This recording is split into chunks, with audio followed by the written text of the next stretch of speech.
people. Now, where they park, I don't know, but they take them in and out of Area 51 on a big white bus. So it's over 25 miles from the front gate to the back gate. And then they've got all that, empty area out there as well. So I did go over there and spent the night out on the extraterrestrial highway. Beautiful, got to see all the stars. It's definitely a dark night sky place out there, and very little moon last night. So no, I did see a lot of tiny lights, and some of them I don't think were planes. They weren't helicopters because I didn't hear anything. But yeah, saw, but not big prevalent craft I didn't see out there. But anyway, yesterday I was listening to this thing, and they're going to have an event with all these channelers and stuff. So they had gotten together and they wanted to have them channel a little bit about what's going on now and the worry that people have, etc.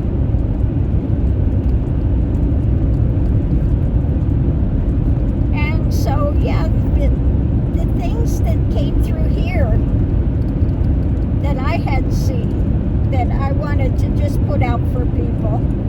There's definitely not going to be a World War III, okay? You can just rest with that. That's not going to happen because they have the ability to decommission, if you will, nuclear warheads, okay? And they have done it before. So that's not going to happen, okay? People that are in fear about a world war, it's not going to happen. And then the other things I wanted to talk about, we're in the midst, of a good transformation. All of the dark things are being seen. Now, there was the oracle that Bashar had that came through,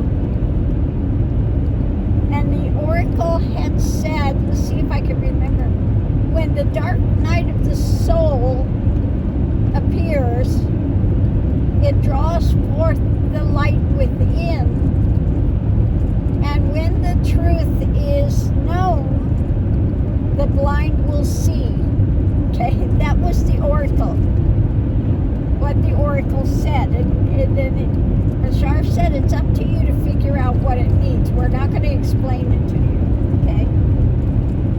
But yeah, the more difficult things become, and I've talked about this, the dark night of the soul. When I went through the dark night of the soul, it wasn't just feeling my own pain, it was the pain of the planet.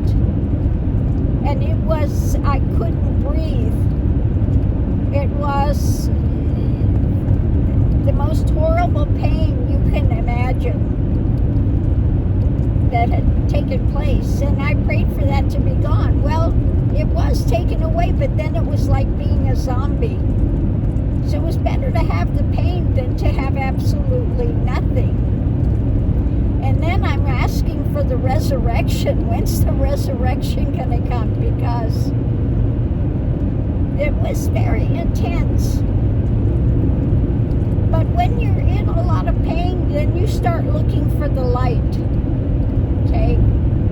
You start looking for the light.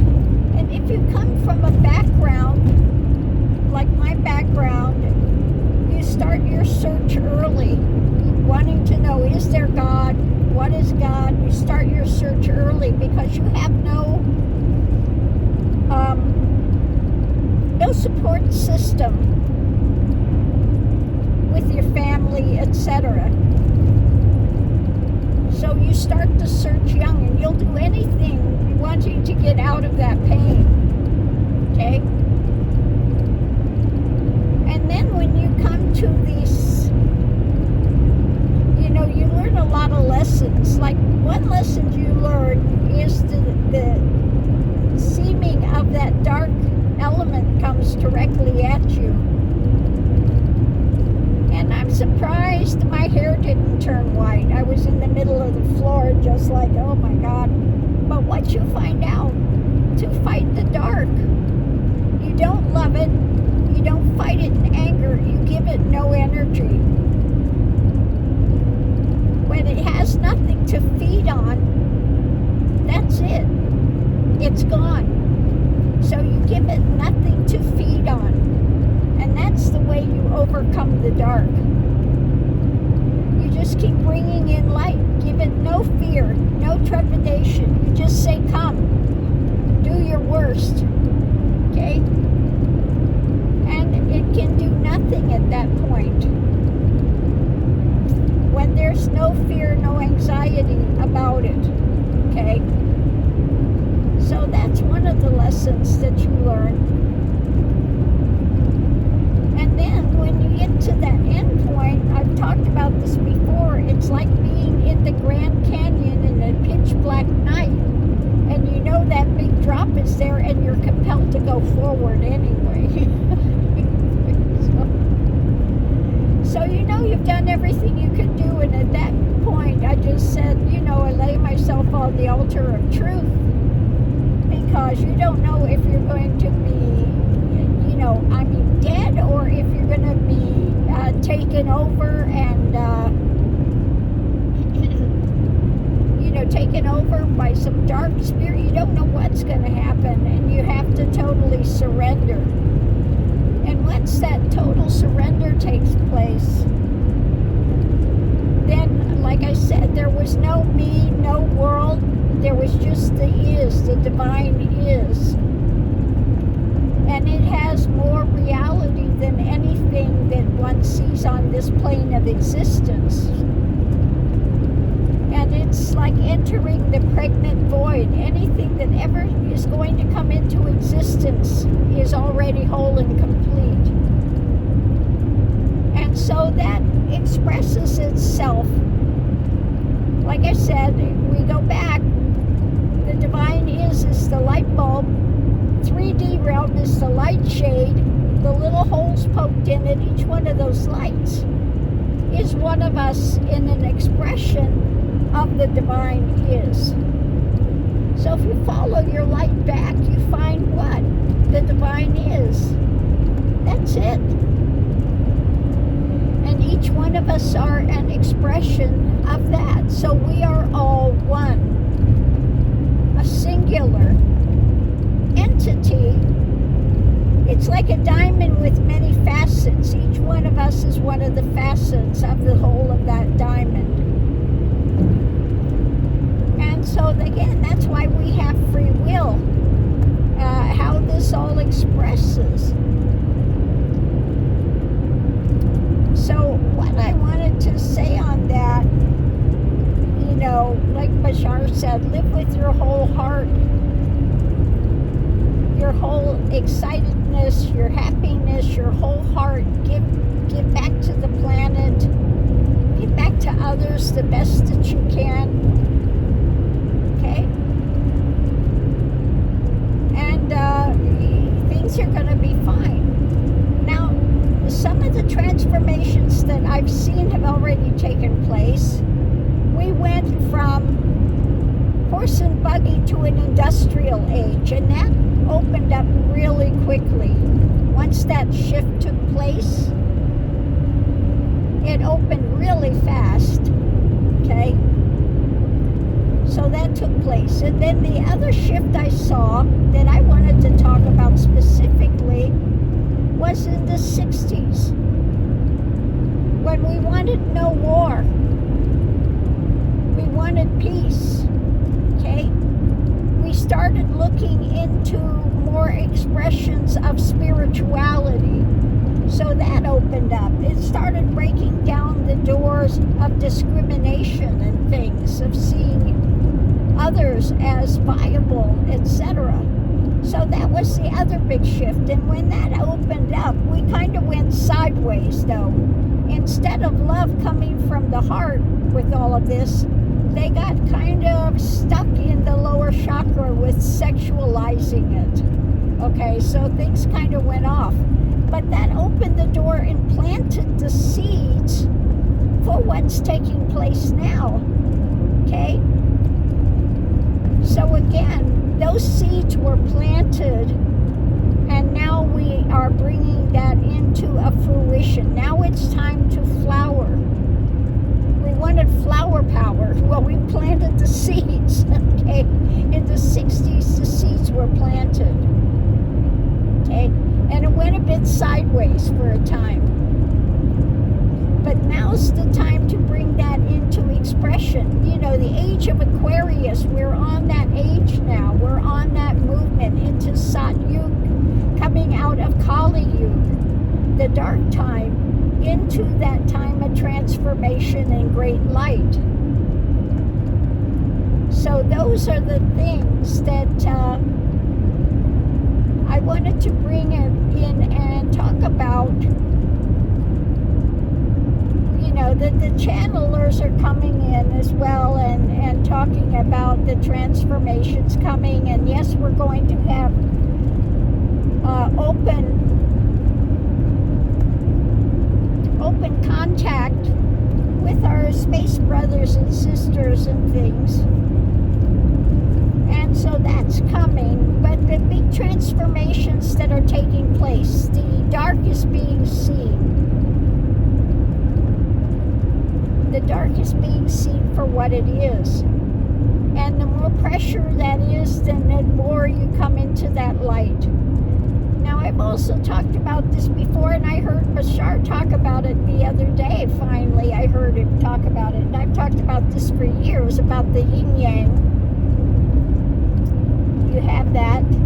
One side is the light, and it's got a little seed of dark, and the other's the dark. It's got the seed of light. Even in the darkness, you can find that seed of light. Okay? And even in the bright, you can go into a seed of dark. So all of that is present at one time. What are you going to do? Okay? So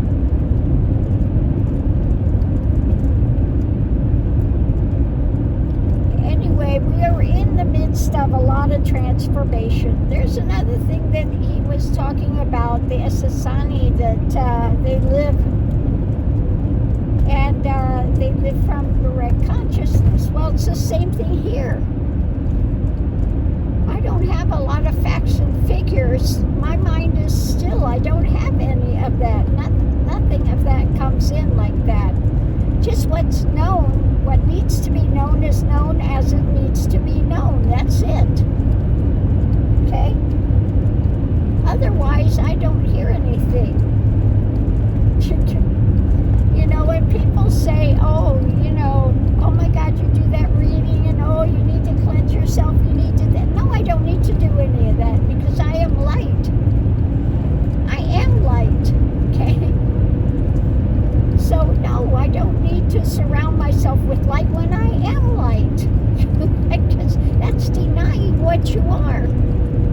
And saying I'm in fear, I need to surround myself with something because I'm so minute. No, I am the light. Okay? So none of that comes up for here. None of that. I'm not in that mind. I don't have that mind any longer. Now, before the path, I did. I was on the hamster wheel mind going all the time, but that blew out in 1999. It's never come back. So I live in just this consciousness of going with the flow. Like I said, I leave, I come out, I don't have a plan as to where I'm going. I have no plan. Okay?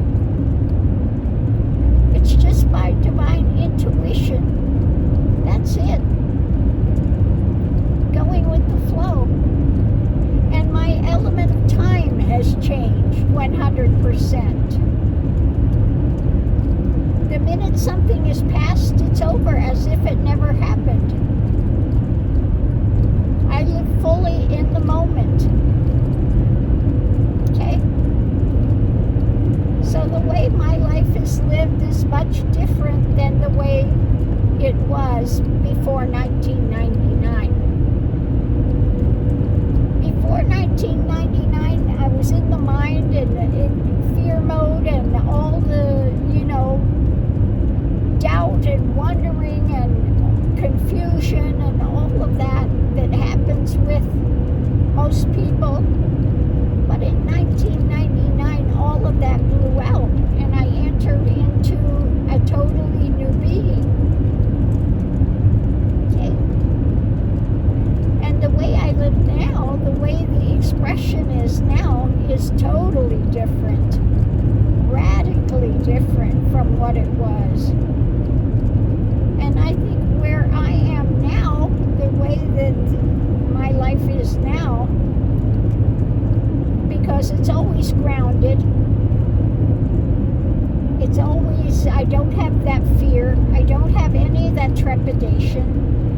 You cannot hate, there's no way, there's no room for hate. It's impossible. Okay, I'm telling you, it's impossible to hate. That goes totally out the door. Okay? Totally. You can be really, how do I want to say it? Not in alignment, totally unhappy with what you see that someone is doing, but there is no place for hate. Okay? Just doesn't come. There's some compassion. There's that compassion that's there, empathy,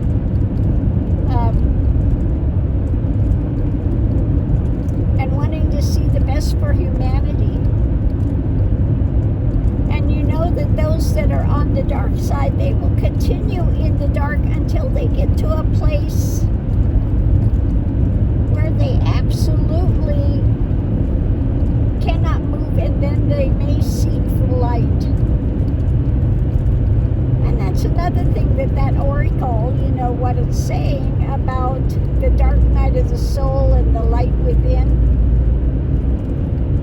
When things get so bad, sometimes they will seek the light. Okay? But they have to seek the light. They can keep trying to run from it in the ego-based drama. But eventually, they'll have to seek the light. Okay? I wish I could explain things better. I wish I could give you 1 second in my consciousness to prove what I'm saying is absolute truth. Now my students know, some of them, the mindset, when they've gotten around me, their mind still. So they can tell you, yeah, it absolutely happens. Okay? That connection is there and it does happen. Because they have experienced it directly.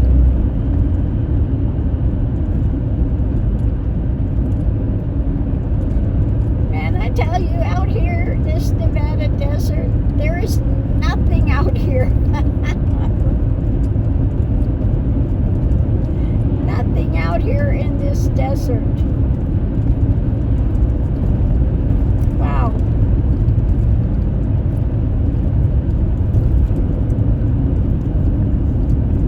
How must it have been, years and years and years ago when they're going across these areas in the covered wagons.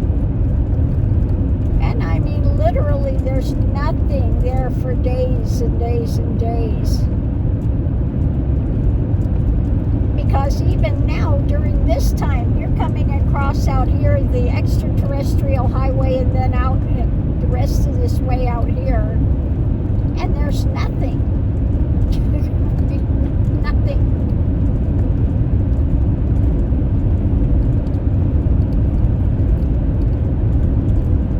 So anyway, I'll leave that here for now, but I just wanted to assure people, and we all go through some time of devastation in our lives. All of us will, whether it's when you're really young or it's when you're old, but at some time you're going to be really challenged in your life. Okay? And that's when we learn from the challenges. That's why we come here. We can make the most progress here because things are so solidified. Okay?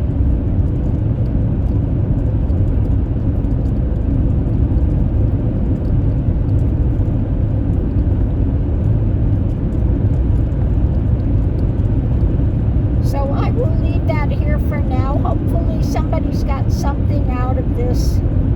But I can tell you 100%, my life before 1999 was 180 degrees different from what it is now.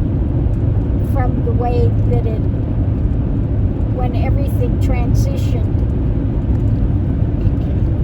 And I want people to remember, you are the light. That spark of the divine is, if you weren't that spark of divine is, you would have no life. So people that say they are separated from God, that they can't find God, is God in their life? If it wasn't there, you would have no existence. The fact that you have existence means that God is there. It's what gives you life. It's what gives you breath. It's what gives you the ability of consciousness to know. Okay? To know.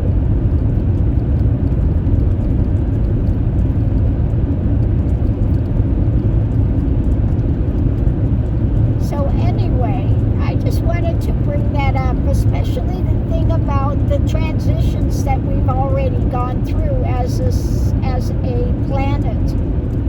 Planetary changes, going from what we had before into an industrial age, and then the 60s was the beginning of the planting of the seeds for what we have now, coming more into alignment. Okay, the possibility of this to finally blossom and flower and be present.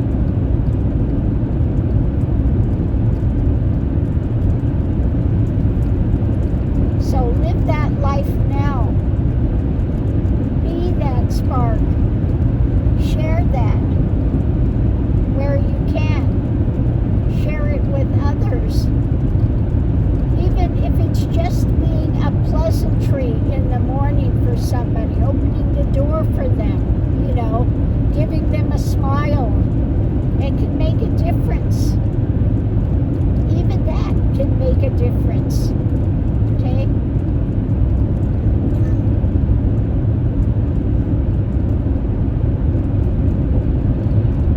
Being present.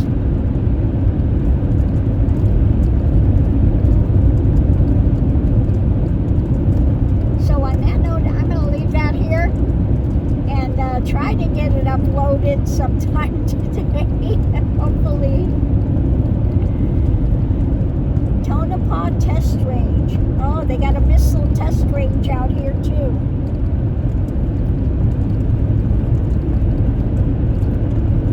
I didn't know they had a test range out here. They got a test range by where I live as well, so yeah. Anyway. So as star beings and things all, and channelers, communicators, star beings, light workers, etc., etc., etc., just continuing to bring these revelations out about what's taking place and how you can best navigate it. best way to navigate it and what's coming. And the great light that's coming in. Okay? Yeah, I know we all have the waders on and we're wading through the toxicity now. But rather than focusing on the toxicity, see the light that's coming in. Focus on what's coming in. Okay? So that change can happen more radically.